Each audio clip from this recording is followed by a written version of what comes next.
Chers amis, Hachem Alechem Tirioum, les Orechem Tovim Shanim, nous poursuivons notre étude du Zera Shimshon. Nous sommes dans Shir Hashirim Darushva. Le verset, au chapitre 1, verset 15, le verset dit Inach Yafa l'Ayati. Alors il y a deux manières de comprendre. Qui parle ici? Est-ce que c'est Akadosh Baruch Hu qui parle d'Israël? Ou c'est Israël qui parle d'Akadosh Baruch Hu? Mais le sens simple signifie que c'est Akadosh Baruch Hu qui dit les louanges d'Israël. Il lui dit, Inach Yafa l'Ayati. Oh, que ma bien-aimée, que tu es belle. Inach Yafa Aynaïchenim. Il répète, que tu es belle, tes yeux sont comme des colombes. Inach Yafa Dodi, Afnaim. Alors il lui dit elle lui dit, mon bien-aimé, toi aussi tu es beau. Naïm, agréable. Et notre notre couche est agréable. Ou notre couche contient de la vigueur. C'est-à-dire qu'elle va faire des enfants, des fruits. Donc il y aura des conséquences positives à ça. Alors que signifie tu es belle? La répétition de tu es belle, c'est-à-dire dans l'accomplissement de la Torah, dans l'accomplissement des mitzvot, comme dit le Midrash. Tu es belle avec la mezouza, tu es belle avec les tfilines, tu es belle dans le repentir, tu es belle dans le monde à venir, tu es belle dans l'application, dans l'étude, etc., dans les midot. Me dit le Rav Zera Shimshon, yesh le dakdek. Il y a lieu de s'interroger. Ma kesher yesh les rosh apasukim sofo. Quel lien y a-t-il entre le début du verset et la fin? Que dit-il au début? Inach Yafa l'Ayati, Inach Yafa Inach Yonim. Quel rapport y a-t-il avec les yeux de la colombe? Yeshlomar, Derisha Dekra caché. Le début du pasuk a priori est difficile. Les Mishaber HaKadosh Baruch Hu, les Knesset Israël, Bemash et Yafa. Kadosh Baruch Hu loue l'Assemblée d'Israël parce qu'elle est belle. Mais voilà que la beauté n'est pas quelque chose qui mérite la louange. Voilà que Hannah, quand elle prie, elle demande un enfant. Alors elle stipule à Kadosh Baruch Hu dans sa prière. Elle lui dit, Venatata, la amatecha, tu octroieras à ta servante, Zera Anashim. Et la Gemara explique que signifie Zera Anashim. La Gemara dans Brachot explique, Pirsho Zera, chez Mouvla Ben Anashim. C'est un enfant, une descendance qui ne se distingue pas parmi les autres. Elle dit ni trop grand, ni trop petit, ni trop beau, ni trop moche, qu'il n'y ait pas de distinction, de sorte qu'il ne sorte pas du lot, qu'on ne puisse pas lui faire Aïnara. Le Rasa Bijul Aïnara, mais la Mam Shaber, donc elle a voulu un garçon qui est identique à tout le monde, qu'on ne voit pas, du premier coup d'œil, il ne sort pas du lot. Et ici, nous voyons qu'Akadosh Baruch Hu Meshabeach, il va louer Israël par sa beauté. Et n'a-t-il pas peur de Aïnara? Voilà que la Gemara ramène une histoire. Rabbi Elazar Halash, lorsque Rabbi Elazar a été très malade. Donc Rabbi Yochanan est rentré le visiter. Hazed avait qu'à gagner de Beth Afel. Il a vu qu'il était dans une chambre toute obscure. Alors il a dit, c'est étonnant. Galé Zaraye. Benafal Neora. Alors il a dévoilé son bras et la lumière s'est fue. Le bras a jailli de la lumière qui a illuminé la pièce. Alors il dit, avec Avachabaché Rabbi Elazar. Tout de suite, Rabbi Elazar, il a commencé à pleurer. Amarle Amai Kabachit, il dit, pourquoi tu pleures? Mishum Torah. Alors il lui dit, il propose plusieurs Torah, etc., que tu as fait, pourquoi tu pleures? Alors il lui dit à la fin, Amarle Elea Shufra de Balebara Kabachina. Il lui a dit, je pleure sur cette beauté qui va se décomposer dans le sable. après la mort, le corps va se décomposer. Il lui répond, Amarle, Alda Vadai Kabachit. Sur ça, c'est sûr qu'il faut pleurer. Et ils ont pleuré les deux en même temps. Ça, c'est la Gemara. Nous dit le Rav, Kol Amfarshim Tamaou al Bechia Azo. Mativa, pourquoi ils ont pleuré? Sur quoi pleurent-ils donc? Uma Aïta Kavanata, mais quelle était leur intention dans ces pleurs? Verrot caché, il y a une autre difficulté. Quand il dit le mot Vadaï, Alda Vadaï Kabachit, c'est évident que tu dois pleurer sur ça. Que signifie Vadaï? Quelle est cette évidence? Mais là-bas, pourquoi ils ont pleuré à deux? Ben, l'osof Adam Lamout, voilà que l'homme, il devra mourir un jour. Et c'est comme ça que le monde a été créé. Au moins, et on dirait qu'il y a quelque chose qui s'est innové, qui se sont aperçus de quelque chose de nouveau ici. Qu'y a-t-il de nouveau dans tout cela? Verrot caché à la chambre des balais béara. Qu'est-ce que ça veut dire des balais béara? Ratsaloma, alors après la mort, quand le corps traînera dans la poussière, dans la terre, il va se décomposer, ou il va s'user il va s'user, il va se décomposer. Alors, Besha'at mita adam pana mishtanot miyad, bien le odzif viyofi vido. Il dit voilà qu'au moment de la mort, la neshama sort, le visage change, se transforme, il se fige. Donc toute la beauté de l'homme disparaît. Il n'y a plus cette Tselem Elohim, cette beauté de l'homme. Même si l'homme il était très beau, quand il meurt, son cadavre n'est qu'un cadavre. Il ne paraît plus, il y a une transformation, il se fige. Donc il n'y a pas lieu de se pleurer sur la beauté qui va se détruire dans la terre, et sur la mort elle-même. Et Shlomo dit, le Midrash dit sur le passo, Elle est toldot hashamayim va'aretz. Voici la descendance du ciel et de la terre. Et les péripéties. Kol toldot shebatora haserin hus mitrin. En général, nous avons, chaque fois que le mot toldot est écrit, il lui manque un vav. Il est écrit sans vav. Sauf deux cas. Velama kenege shisha devarim shenitlu me adam arishon. Alors pourquoi il est écrit en général avec un vav chasser, où il manque le vav? Il dit parce qu'au moment de la faute de la dame arishon, on lui a retiré 6 choses. Ve'elouen, ve'ziv komato, comme il est dit dans le Midrash. Donc on l'a réduit, sa stature a diminué, sa beauté a diminué, etc. Et ça ne reviendra à ça que lorsque le Mashiach reviendra, que le monde sera réparé. S'il en est ainsi, la beauté et la splendeur de Adam Arishon lui ont été retirées, de l'homme a été retirée par la faute de Adam Arishon. Et comment alors Rabbi Hanan était tellement beau, puisque son bras est illuminé. C'est quelque chose qui n'est pas dans la nature. Comment il pouvait obtenir cette beauté surnaturelle? Et Shlomo,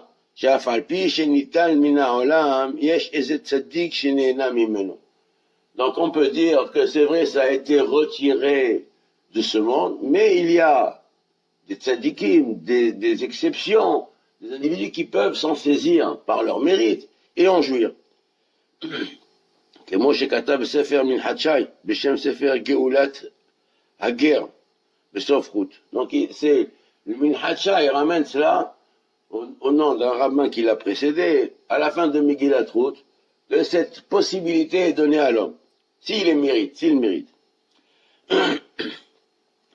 Et c'est ça l'allusion peut-être que Boaz, quand il a donné les 6 grains d'orge à Ruth.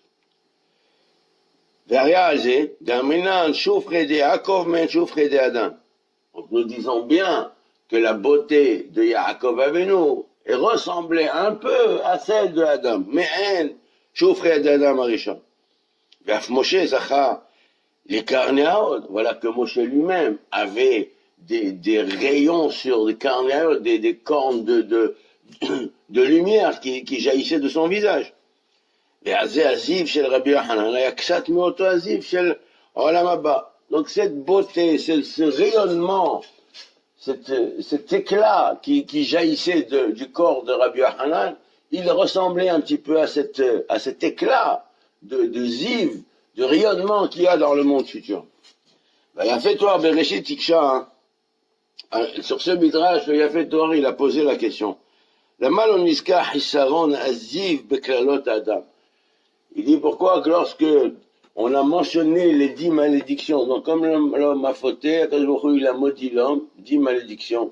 Il a maudit la femme, 10 malédictions. Il a maudit le serpent, 10 malédictions, et la terre, 9.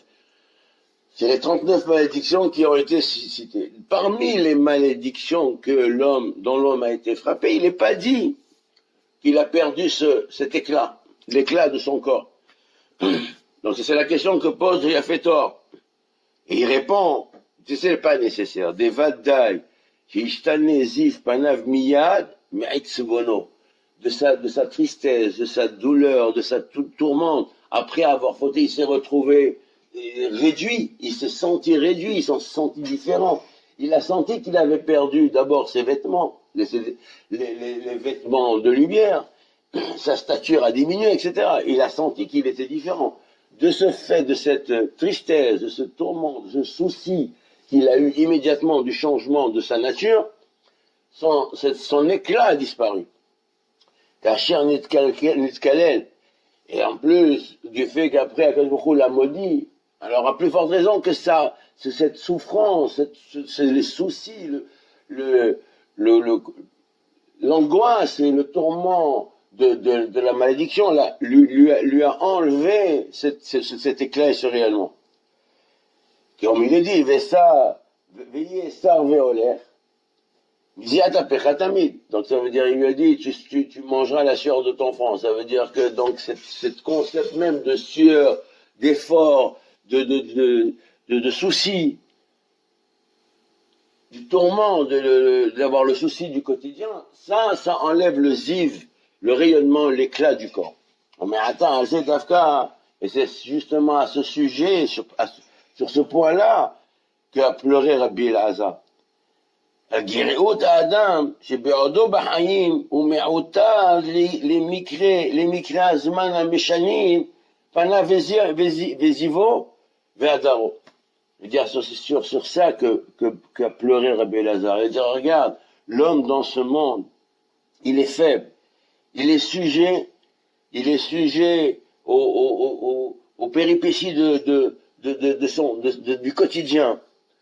Il peut perdre son visage on dit un souci qui arrive, qui attaque un homme et tout de suite son visage change.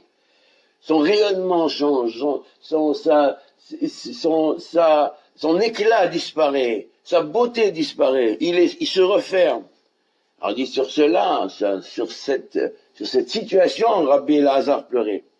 Et c'est ça ce qu'il a dit. Shapir dit que la chante à la haï, Chouvra des balébara. Et il lui a dit, je pleure sur cette beauté qui est balébara, qui gît dans la poussière, qui s'use dans la poussière. Daïnou, c'est Be'odo Bahaim.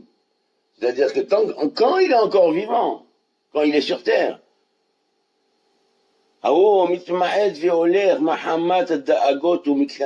il va, il s'affaiblit. Il perd sa superbe.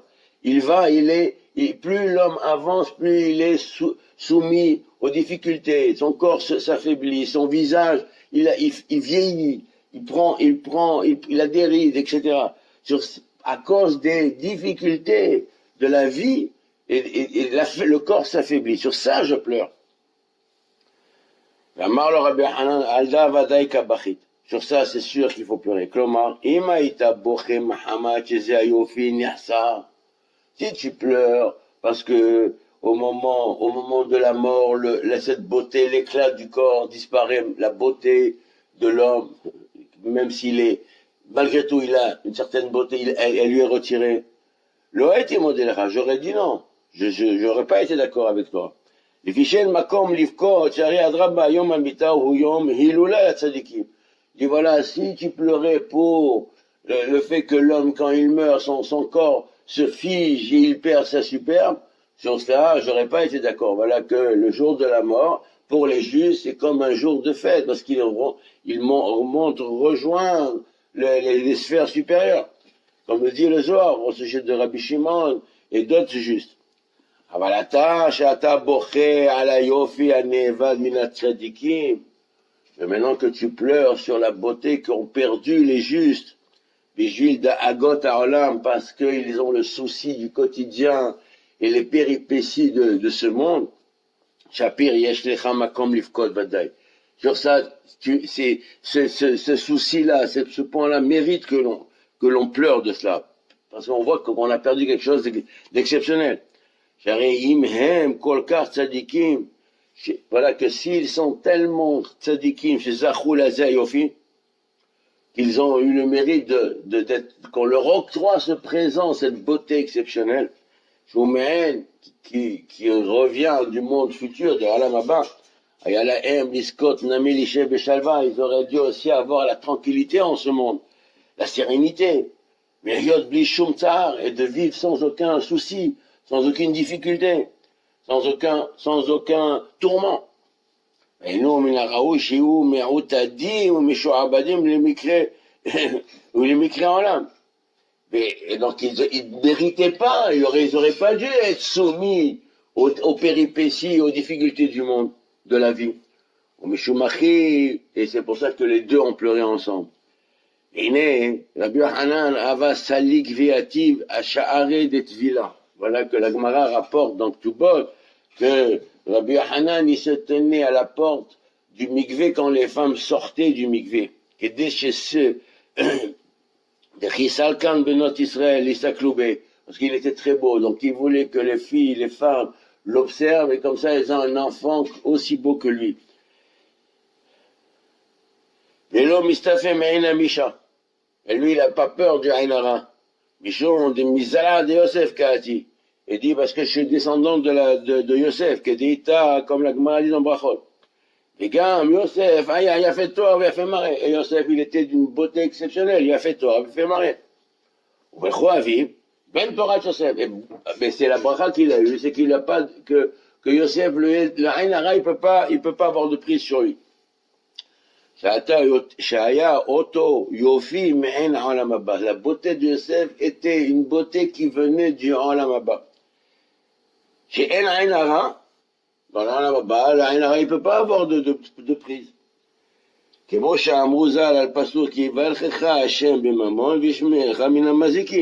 L'Éternel te bénira par la richesse et il te préservera des attaques des mazikim. Parce que quand la bracha vient des hauteurs de Olam Haba, il n'y a aucun risque que les mazikim, les méchants, etc., ils puissent se saisir de cette bracha-là. Ils ne méritent pas. La bracha contient de la lumière. Et la lumière chasse les clipotes, la touma. Et c'est à ce sujet que le verset dit. Inach yafar ayati. Klomar, voilà que tu es belle, ma bien-aimée. Klomar, afal pi, shebechet adam arishon italazi be'afi min ha'olam. Il voilà bien que, au moment de la faute d'Adam Arishon et ses conséquences, il a été retiré à l'homme son éclat, sa splendeur, sa beauté, sa magnificence. Alors, Mikol Makom, voilà qu'il n'a pas été retiré entièrement. Il y a beaucoup de tzadikim qui peuvent en hériter, qui par le mérite, on peut leur octroyer cette beauté-là. Si tu me dis que la beauté c'est pas bon, parce que quand on est beau, on sort du lot, alors on peut avoir le Ainara qui s'abat sur nous. De la même manière que Hana n'a pas voulu que son fils soit quelque chose d'exceptionnel, elle voulait qu'il soit comme tout le monde. Il dit voilà, non, ne crains rien. Toute la beauté d'Israël, cette beauté-là dont on parle, elle vient pas, elle n'est pas naturelle, elle vient de Olam Ha'elyon, elle vient des mondes supérieurs. Mais Gan Eden, et du Gan Eden. Les fils d'Israël aiment betuchim bakadosh baruch hu mekavim tamid li birchato, parce que Israël espère, se retourne toujours, élève leurs yeux toujours vers Akadosh baruch hu, et ils espèrent de Kadosh Baruch Hu, leur octroi, la vie, la bracha, tout ce qu'ils peuvent posséder, elle vient des cieux. Mais Zéou a kefel shel innach yafa. C'est pour ça qu'il lui a dit 2 fois tu es belle. Hada shelo tahata mazal. Une première fois que tu n'es pas sous l'emprise des astres du mazal et de l'horoscope. C'est que la loi de la nature ne s'applique pas sur toi. Chez En Mazal Israël. Ve'od, chez l'autre Ishlot Becha Ainara. Que deuxièmement, que la Ainara ne pourra pas avoir de prix sur toi. Vim Tomar. Ve'alo Adagad Azman, Ve'haye Olam, Hem Eliim Dahagot, ou Mafsidim, Ayofi. Et si tu poses la question, on dit voilà que les souffrances, les soucis du quotidien, les péripéties de ce monde, les tourments, et toutes les difficultés que l'homme doit affronter au cours de sa vie, tous les soucis qu'il doit résoudre, tous les problèmes qu'il doit résoudre, affaiblissent et diminuent la beauté. Et la font disparaître. Tu ne dois pas te remettre en question les mitzvot de Akadosh Baruch Hu, comment Akadosh Baruch Hu gère le monde. Et tu sais, et l'Ayona, et tu lèves tes yeux vers l'Ayona. Et Moshe la Yona à l'époque de Noah. De quelle Yona il s'agit? Celle de Noah. Et Moshe Yona, Shibimenoach, Aya, Ale Zaïd Befia. Quand la Yona est revenue, elle avait une branche, une petite branche d'olivier dans son bec. Et Rashi ramène, qu'est-ce que ça signifie? Ça signifie, l'olive est amère. Il dit, je préfère obtenir ma pitance, ma vie, tout ce dont j'ai besoin de Dieu, même si c'est amer, mieux que quelque chose de doux de la main des hommes. C'est ça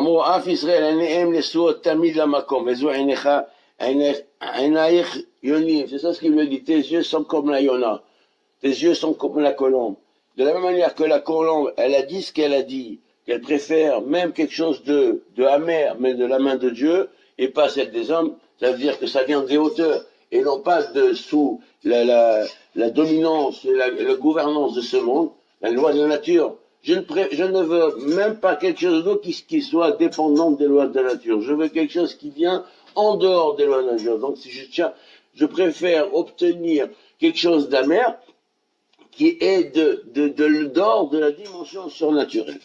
Et c'est ça le sens de ce verset-là dans Shir Hashirim. Baruch Adonai Le'olam. Amen et Amen.